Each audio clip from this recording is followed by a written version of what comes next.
houve aumento recorde de 1.000 mortes nos hospitais públicos mantidos pela Secretaria de Estado de Saúde do DF entre os anos de 2015 e 2016. Estima-se que boa parte desses óbitos eram evitáveis, motivados por falta de medicamentos, de leitos hospitalares, equipamentos quebrados e falta de profissionais em número adequado. Com a missão de mostrar que por trás das estatísticas existem seres humanos, histórias e muita luta para se salvar e salvar vidas, fomos conhecer pacientes e médicos, suas dores, angústias e o desespero gerado pelo maior caos da história da saúde pública do DF.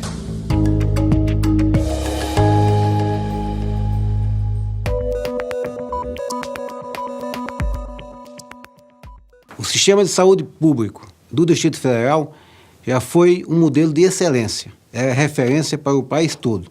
Com o tempo, esse modelo veio se degringolando, veio piorando, veio perdendo qualidade. Com a Constituição de 88, o Sistema Único de Saúde copiou o nosso sistema hierarquizado de assistência, com atenção primária nos centros de saúde, a secundária nos hospitais, a terciária no hospital de base, que ainda é hoje, em que pese as políticas de destruição do hospital de base, o principal hospital terciário da cidade. A população cresceu, não houve política de recursos humanos para repor os profissionais, falta de insumos, sucateamento na manutenção dos aparelhos e falta de recursos humanos e adoecimento dos servidores. E da população, é claro. Vamos ver alguns exemplos reais da realidade da saúde no Distrito Federal. A gente tem uma demanda muito grande de pacientes que precisam dos exames, de pacientes que precisam ser tratados, de pacientes que realmente necessitam do cuidado do Estado, da assistência. E a gestão ela tem que estar direcionada para atender a contento. Eu acho que tudo acontece, né? Quando tem de acontecer. Eu senti aquele, assim, parece que eu estava assim, aqui dentro de mim estava cheio. Aí, de repente, eu falei assim pro meu filho, eu só lembro que eu falei assim, acho que foi que eu falei isso para ele, não lembro, mas acho que eu falei que eu estava com falta de ar. Aí ele olhou para mim e falou, mãe, a senhora está passando mal? Eu falei, tô. Aí eu liguei para a SAMU, pedi socorro, para tentar pedir socorro, só que a ligação demorou. Aí quando eles me atenderam, ele perguntou o que está acontecendo. Aí eu expliquei, ela não consegue respirar, expliquei tudo o que estava acontecendo para ele. E aí ele falou, olha, o procedimento é você aguardar um pouco na linha. Eu não sou médico, mas o médico vai te atender. E aí ele vai dizer o que fazer. Só que aí eu falei, se eu aguardar mais um pouco na linha, moço, minha avó pode morrer. Eu não vou aguardar, não. Então eu desliguei o telefone e falei, pai, vamos correr para o hospital. Aí nós pegamos ela no braço, o carro dele estava do lado de cá, a gente correu, pegou ela no braço, colocamos no carro e disparamos para a UPA. Na UPA também acontece isso. Então, esse é um quadro dramático. Se não resolver, o significado é morte e queda e tudo que isso acarreta, o impacto que isso acarreta na vida das pessoas, das famílias e da própria sociedade. Lá na porta da Sala Vermelha, esse mesmo rapaz falou comigo, explicou, eu perguntei, mas minha avó está viva? A gente tem que olhar para aquilo que a gente está vendo que está nos ajudando, né? Socorrendo as pessoas que estão do meu lado. Né? Eu não vou falar quem fez isso, quem fez aquilo comigo, porque estava ali para me dar apoio, né? Eu não posso criticar lá. Eles ali sabem o porquê está acontecendo aquilo ali, né? Foi um período dramático, que a Marina ficou mais de uma semana internada na UPA, tentando vaga de unidade de terapia intensiva e não saía vaga. Na própria UPA ela teve 2 paradas cardíacas. Quando não temos vagas de UTI, quando não dispomos em tempo hábil da terapêutica adequada, das tomografias, dos exames necessários, os pacientes vêm a óbito. Mesmo depois que eu saí da UTI, né, que eu já saí de lá querendo vir me embora, eu não queria mais ficar lá para nada. Na hora que eu fui no sol, meu Deus, eu não queria mais sair do sol. Aí começou de novo o sofrimento. Aí eu sofri com esse problema aqui das nádegas, das ascárias. Aí eu sofri. Eu fiquei mais ou menos uns 4 meses daqui para minha casa fazendo tratamento, porque me feriu muito profundo. No caso era o HRT, que era o que receberia ela, porque o Hospital da Samambaia, que deveria receber, não recebe esses casos.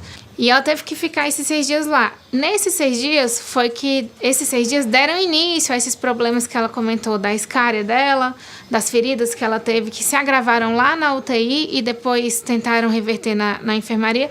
Mas a maioria dos problemas começou por ela ter sido atendida, ter ficado tanto tempo lá.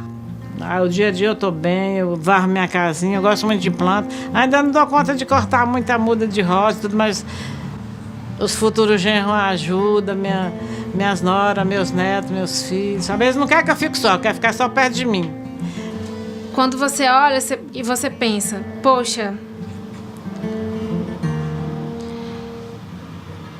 e se eu precisar procurar saúde por um problema? Se eu tiver um problema, se eu passar mal, se eu tiver que ser internada, o que vai acontecer? Eu tô falando o que eu penso, o que eu sinto. Eu me sinto totalmente desamparada. Eu vivenciei 2 óbitos ali, foi um momento muito difícil. O sistema público de saúde do Distrito Federal foi retratado pelo sofrimento da dona Marina, internada numa UPA, numa unidade de pronto atendimento, que deveria permanecer 24 horas e ser encaminhada para um hospital secundário ou terciário de referência para dar o tratamento especializado, e não foi porque os hospitais não tinham condições de recebê-la.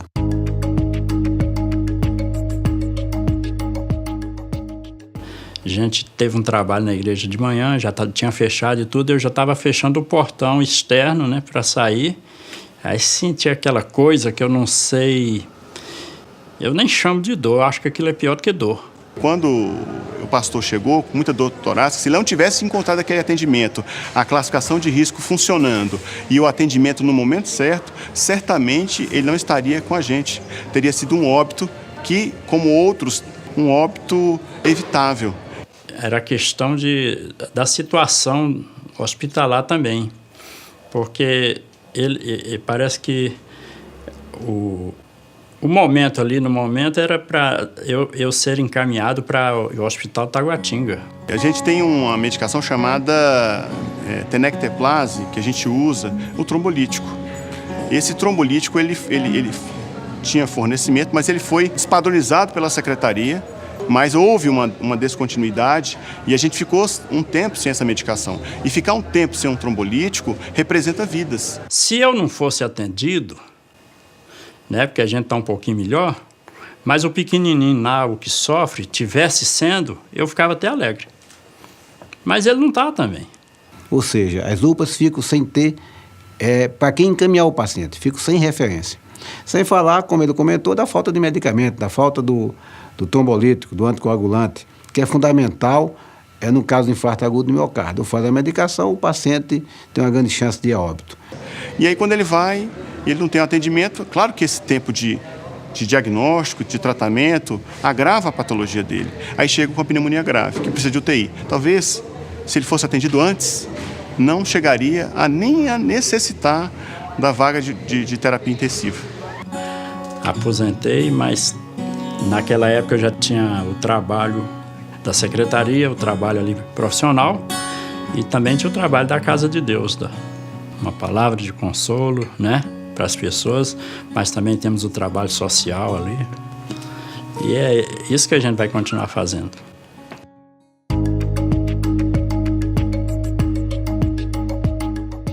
Eu comecei a sentir mal, assim, dor nas costas, senti que estava me incomodando com 37 anos.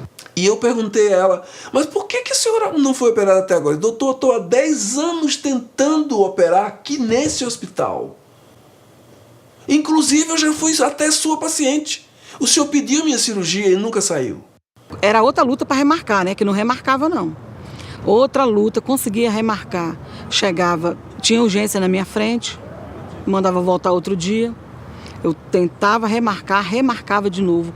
Quando eu voltava, não tinha anestesista, não tinha material cirúrgico. Mas cada dia o espaço de atendimento, o espaço onde nós temos para operar esse paciente encolhe, porque vem outros mais graves e ocupam. O médico cansou de me falar que era como se eu carregasse uma criança pendurada no pescoço para frente. 24 horas. Aí você pensa, você dormir, você tem que ajeitar as crianças para o lado para você conseguir dormir. Ela narrou simplesmente que estava há 10 anos esperando. E o o resto da narração era simplesmente o semblante dela. O semblante de alguém que está sofrida. Eu liguei para ele, que ele me deu essa liberdade, eu tenho o telefone dele, e ele me disse que era material do hospital que não tinha. Aí minha esposa pediu para perguntar que era o material que estava faltando para minha cirurgia, que era o fio de costura, né? E a gente comprou, providenciou esse material e eu trouxe para minha cirurgia. Eu falei, se é isso, eu vou operar, porque eu vou providenciar. E ela entrou. E eu retirei de cada mama dessa senhora 4,5 kg de tecido. Porque eu tinha gigantismo mamário. O paciente tem uma mama aumentada, uma hipertrofia mamária, que leva dores na coluna. E a paciente ficou muitos anos com dores, tomando anti-inflamatório. Apareceu um quadro, inclusive, sugestivo de úlcera, de gastrite, com dor, com azia. E terminou sendo atendida e operada porque o médico se compadeceu. E depois do atendimento, da solução do problema, é simplesmente o brilho no olhar e o semblante de felicidade por ter se livrado de um peso que ela carregava há décadas. Tem uns reparozinhos para fazer, né? A cirurgia é muito grande. Mas mesmo assim, eu ainda estou feliz. Quando ele falou assim, olha, me deram umas férias e eu não estava assim muito bem esperando, mas saiu as férias. Falei, vá descansar. Estou feliz da vida. Vou passar o Natal, eu acho que o mais feliz da minha vida. Então eu estou vivendo uma vida nova. Tudo para mim está novo. São pessoas simples, que não têm muito linguajar, muita eloquência para demonstrar gratidão. Mas o que nos faz satisfeitos e muito felizes é simplesmente o semblante do paciente. O olhar de alegria, o brilho nos olhos, de saber. Ela disse simplesmente, doutor, o senhor não sabe o que o senhor fez por mim. Só Deus pode lhe recompensar. Foi isso que ela falou, porque ela é muito simples. E aqui você tem um colega comprometido e uma paciente com esperança. Ela não perdeu a esperança. Ela conseguiu resolver o problema de saúde dela porque a perseverança e a esperança foi vitoriosa, apesar do caos que se instalou aqui no nosso sistema de saúde.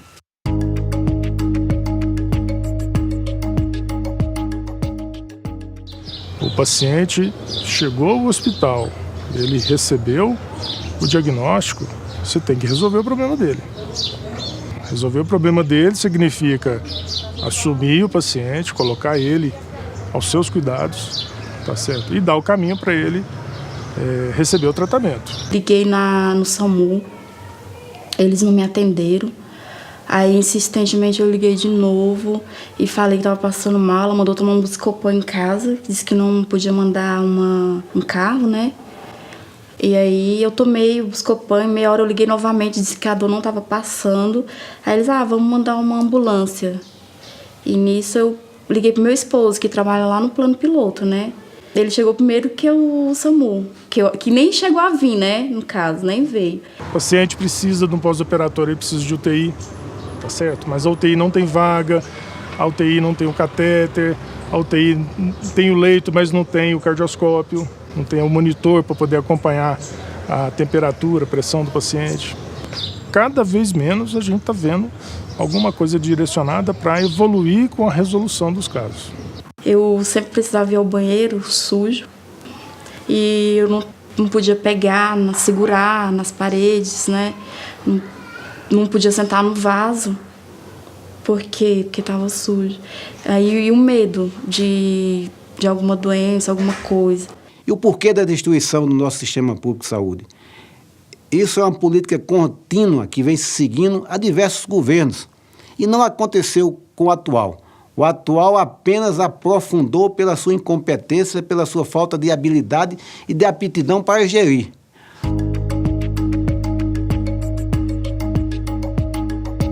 O serviço público hoje é a causa da desgraça da Previdência.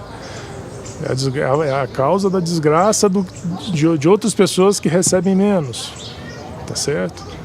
Então, isso não é só em relação ao médico, mas é o engenheiro, servidor público, dentista, servidor público, enfermeiro, servidor...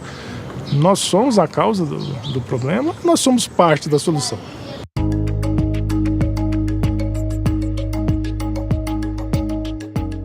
Não tenham dúvidas que se você tiver um governante preocupado e comprometido com a assistência à saúde, que tenha capacidade de trabalho, que tenha planejamento estratégico, que tenha avaliação de desempenho, cumprimento de metas e, acima de tudo, compromisso com o servidor e com a sociedade e com o cidadão, as coisas vão avançar.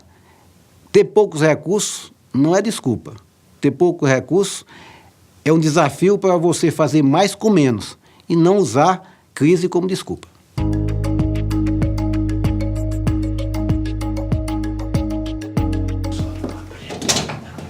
Sandra, tudo bem? Boa tarde. Como foi?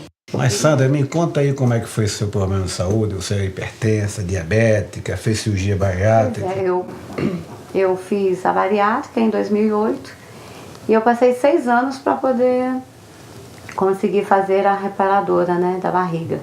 Que realmente a minha barriga ficou avental e batia nas pernas. E eu fui pro agarrão e entrei na fila.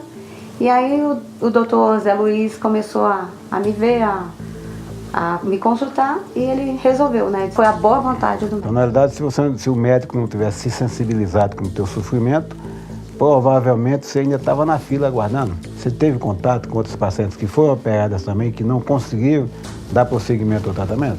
Sim, porque quando a gente está na fila, né, de um hospital, a gente está sempre conversando com alguém, pessoas obesas, né? Nossa, onde que você fez?